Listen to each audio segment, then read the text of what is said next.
Imagine a seguinte cena que tem se tornado cada vez mais comum em consultório de ortopedia e de medicina esportiva.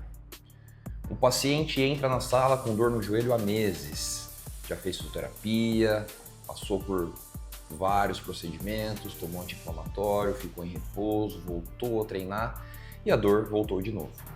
Antes mesmo dele sentar, ele abre o celular e fala assim: doutor, vi na internet isso aqui que chama BPC 157, um tal de PB500. Tem um monte de atleta usando, um influenciador falando que regenera tendão, cartilagem, músculo. Isso aí funciona mesmo? O senhor prescreve para mim? Essa pergunta parece simples, mas ela esconde um problema muito maior. Porque hoje tem um abismo entre o que aparece no Instagram, nos fóruns de musculação, os vídeos de biohacking e aquilo que realmente foi testado em seres humanos com método científico. E talvez essa seja a frase mais importante desse vídeo. Nem tudo que é promissor em laboratório já está pronto para virar tratamento real em pessoas reais. Hoje eu vou te explicar com clareza o que são o BPC 157, o TB500, de onde vieram, por que ficaram tão famosos, o que os estudos realmente mostram, quais são os riscos e, principalmente, como você deve pensar antes de usar qualquer substância prometida como regeneradora. Eu sou o Dr. Pedro Augusto Jaqueto, médico ortopedista, e esse vídeo é para quem quer entender o assunto sem propaganda, sem terrorismo e sem promessa milagrosa. A promessa aqui é simples. No final desse vídeo você vai conseguir separar três coisas que normalmente aparecem misturadas. A primeira é o mecanismo biológico, ou seja, aquilo que parece fazer sentido dentro da célula, no laboratório ou estudo com os animais. A segunda é a evidência clínica, ou seja, aquilo que foi testado em pessoas com dose definida, produto controlado, acompanhamento, comparação adequada e desfechos objetivos. A terceira é o marketing. E marketing, quando entra em evidência, pode transformar uma hipótese, que é interessante, em uma promessa perigosa. Essa distinção é fundamental porque o BPC 157 e o TB500 não são simplesmente vitaminas ou suplementos naturais, ou atalhos inocentes. Eles vão entrar ali numa área de fronteira de pesquisa em reparo tecidual, uso experimental, substâncias que são vendidas pela internet, manipulação, antidoping e segurança ainda totalmente não estabelecida. Então, em vez de perguntar apenas funciona, a pergunta correta e mais exigente é: funciona para quem, em qual lesão, em qual dose, por qual via, em qual produto, qual segurança e comparado com o quê? Para entender o BPC 157 e o TB500, primeiro precisamos entender o que é um peptídeo. O peptídeo é uma pequena cadeia de aminoácidos que são pequenos fragmentos como se fossem letras. Quando você junta algumas letras, você forma uma palavra. Quando você junta algumas palavras, você forma uma frase ou um texto inteiro. Proteínas grandes são textos longos. Peptídeos são frases ou palavras curtas, mas que podem carregar mensagens importantes dentro do corpo. Alguns peptídeos funcionam como sinais. Dizem para a célula migrar, crescer, diminuir a inflamação, formar vasos, organizar colágeno ou participar de processos de reparo. Isso explica por que existe tanto interesse médico nessa área. O problema é que uma coisa é dizer: esse peptídeo participa de uma via de reparo. Outra coisa muito diferente é dizer: se eu aplicasse peptídeo em uma pessoa com dor no joelho, ele vai regenerar a cartilagem, curar o tendão ou acelerar o retorno ao esporte. Entre essas duas frases existe um caminho longo. Esse caminho passa por estudos de segurança, estudos de dose, de qualidade do produto, estudos em animais, depois estudos em humanos, depois comparação com placebo e tratamentos já estabelecidos e só então diretrizes clínicas. É justamente nesse caminho que o BPC 157 e o TB500 ainda geram tanta discussão. O BPC 157 é um peptídeo sintético de 15 aminoácidos associado a compostos estudados inicialmente no contexto do trato gastrointestinal. Na literatura, ele aparece relacionado à ideia do Body Protective Compound, ou composto de proteção corporal. Em estudos pré-clínicos, especialmente em células e animais, ele foi investigado em cicatrização, vasos sanguíneos, tendão, músculos, ligamentos, nervos e outros tecidos. E é por isso que ele chamou muita atenção na ortopedia e na medicina regenerativa. Tendões e ligamentos são tecidos com vascularização limitada e recuperação muitas vezes lenta. Quando aparece uma substância que, em modelos animais experimentais, parece influenciar a angiogênese, fibroblasto, colágeno, inflamação, naturalmente isso vai despertar curiosidade. Já o TB500 é um nome muito usado comercialmente para um peptídeo relacionado à timosina beta-4. A timosina beta-4 é um peptídeo naturalmente presente no corpo, com funções estudadas em migração celular, angiogênese, inflamação, apoptose e reparo tecidual. A fama do TB500 cresceu muito em ambientes de performance, fisiculturismo, recuperação esportiva e até medicina veterinária. A própria agência antidoping descreve o TB500 como um produto vendido na internet com alegações de crescimento muscular e reparo tecidual, incluindo uso documentado de forma anedótica no esporte. Esse ponto é importante. Popularidade não é sinônimo de comprovação clínica. Às vezes, uma substância fica famosa porque existe uma hipótese científica interessante. Às vezes, fica famosa porque alguém vendeu muito bem essa promessa. E às vezes, as duas coisas acontecem ao mesmo tempo. Agora vamos para a parte que mais importa. O que realmente a ciência sabe? No caso do BPC 157, a evidência pré-clínica é, de fato, interessante. Uma revisão publicada numa revista internacional descreveu mecanismos como ativação de vias ligadas ao VEGF-R2, produção de óxido nítrico, angiogênese, atividade de fibroblastos, reparo endotelial e efeitos anti-inflamatórios. Traduzindo, em laboratório e em modelos animais, o BPC 157 parece conversar com algumas vias que fazem sentido na reparo tecidual. Isso não deve ser ignorado, existe uma base biológica plausível. Mas aqui vem a virada do vídeo. Plausível não significa que é comprovado em humanos. Em uma revisão sistemática de 2025 com foco em medicina esportiva ortopédica, identificou 544 artigos sobre o BPC 157. Depois da triagem, só 35 realmente artigos ficaram e apenas um era clínico. Esse dado é muito forte, mostra exatamente o tamanho do desequilíbrio. Há muita investigação antes do ser humano, mas pouquíssima evidência clínica aplicada a pacientes reais com lesões ortopédicas. O estudo humano mais citado em dor no joelho foi retrospectivo, feito em uma clínica com 17 pacientes inicialmente, dos quais 16 foram contatados. 12 receberam BPC 157 intraarticular e 4 receberam BPC combinado com timosina beta-4, ou TB500. A maioria relatou melhora da dor, mas o próprio desenho do estudo tem limitações importantes. Não houve grupo de placebo, não houve randomização, as causas da dor eram variadas, não foram usadas ferramentas padronizadas para função, rigidez, qualidade de vida e não houve confirmação objetiva de regeneração por imagem.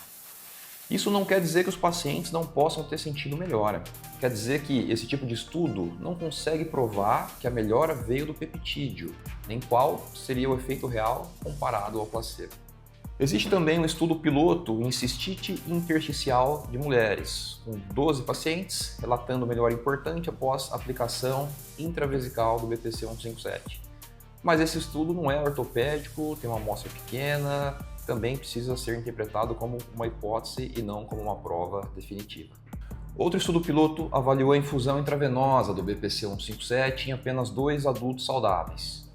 Não houve efeito adverso nos marcadores medidos, mas 2 participantes não são suficientes para concluir com segurança populacional, muito menos segurança em diferentes doses, vias, pacientes, comorbidades ou produtos disponíveis no mercado. Então, a frase honesta é esta: o BPC 157 é promissor em estudos pré-clínicos, mas ainda investigacional em humanos. E o TB500? Aqui, o cuidado precisa ser ainda maior. Uma revisão em revistas de endocrinologia descrevem sua atuação em angiogênese, proliferação celular, inflamação e apoptose. Mas isso não é a mesma coisa dizer que o TB500 vendido na internet foi comprovado como tratamento para lesão de tendão, de músculo, de ligamento, de cartilagem em humanos. Para lesões músculo-esqueléticas, a evidência clínica robusta com o TB500 ainda é insuficiente. Portanto, quando alguém diz "eu usei e melhorei", isso pode ser verdadeiro, como relato pessoal. Mas o relato pessoal não separa efeito farmacológico de placebo, tempo, fisioterapia, mudança de carga, sono, nutrição, expectativa, outras medicações e evolução natural da lesão. Na medicina, a pergunta não é se alguém melhorou depois de usar. A pergunta é: essa melhora acontece de forma consistente, segura e superior a uma comparação adequada quando testada em grupos grandes de pessoas? Para o BPC 157 e para o TB500, essa resposta ainda não está madura. Agora, entre uma parte que muita gente pula, mas que para mim é essencial: segurança, qualidade e regulamentação. O primeiro risco é a falsa sensação de segurança. Como são chamados os peptídeos, muita gente presume que são naturais, leves ou inofensivos. Mas uma substância pode ser pequena e ainda assim ter um efeito biológico importante. E se tem efeito biológico, também pode ter risco biológico. O segundo risco é a qualidade do produto. Quando uma substância é comprada via internet ou vendida como pesquisa ou manipulada sem regulamentação clara, surgem perguntas sérias. O frasco realmente tem aquilo que promete? Qual é a pureza? Existe contaminação? A dose está correta? A via é segura? O produto foi estudado em seres humanos? O FDA incluiu o BPC 157 em uma categoria de substância para manipulação que contém riscos significativos de segurança. Entre as preocupações estão o risco de imunogenicidade por certas vias, impurezas relacionadas a peptídeos, complexidade de caracterização do insumo e falta de informações suficientes para saber se pode causar dano em seres humanos ou não. No esporte, a situação também é crítica. A UADA lista o BPC 157 na categoria S0, substância não aprovada, proibida em todos os momentos. A mesma lista inclui o TB500 como categoria de hormônios peptídicos, fatores de crescimento e substâncias relacionadas. Isso significa que o atleta competitivo não pode tratar esse assunto como suplemento. Um uso aparentemente para recuperação pode se transformar em problema antidoping. No Brasil, também tem alerta. Uma nota técnica divulgada pelo CRM do Paraná em 2026 destacou que substâncias como o BPC 157 e outros peptídeos não apresentam registro na Anvisa para uso injetável até aquele momento e desaconselhou o uso invasivo e indiscriminado dessas substâncias. Então, quando um paciente pergunta: "Doutor, eu posso usar?", minha resposta começa antes da prescrição. Eu preciso perguntar: qual é o diagnóstico, qual é a lesão, qual é o objetivo, quais tratamentos com evidência já foram feitos corretamente. Você é atleta testado? Qual a procedência da substância? Tem autorização sanitária? Existe segurança para o seu caso? Sem responder isso, não estamos falando de medicina, estamos falando de aposta. Se você é paciente, atleta amador, praticante de musculação ou alguém com dor crônica no joelho, cotovelo, ombro, quadril, tendão de Aquiles, eu quero deixar uma regra prática. Quando uma substância promete regenerar tudo, desconfie. O corpo humano não funciona como um único botão de cura. Tendão, músculo, cartilagem, ligamento e osso têm biologias diferentes, tempos diferentes, necessidades diferentes. Antes de pensar em qualquer peptídeo, o mais importante é ter um diagnóstico correto. Dor no joelho pode ser artrose, lesão meniscal, tendinopatia, sobrecarga femoropatelar, sinovite, instabilidade, dor referida do quadril ou uma combinação de vários fatores. Se o diagnóstico está errado, qualquer tratamento vira tentativa no escuro. Depois vem o plano. Muitas lesões melhoram com ajuste de carga, fortalecimento específico, melhora da mobilidade, controle do sono, nutrição, correção técnica, fisioterapia bem conduzida e, quando indicado, terapias minimamente invasivas com melhor respaldo clínico e regulatório. Isso não significa fechar os olhos para novas terapias, pelo contrário. A medicina regenerativa e a ortobiologia existem justamente porque buscamos tratamentos mais biológicos, menos invasivos e mais inteligentes. Mas inovação responsável não é a mesma coisa do que moda. A frase que eu gosto é: inovação sem método vira promessa, método sem curiosidade vira atraso. O equilíbrio é estudar, acompanhar a ciência, respeitar os limites e proteger o paciente. Então, se você está pensando em usar o BPC 157 ou TB500, não confunda relato de influenciador com evidência médica. Procure avaliação especializada, entenda seu diagnóstico e discuta opções com transparência.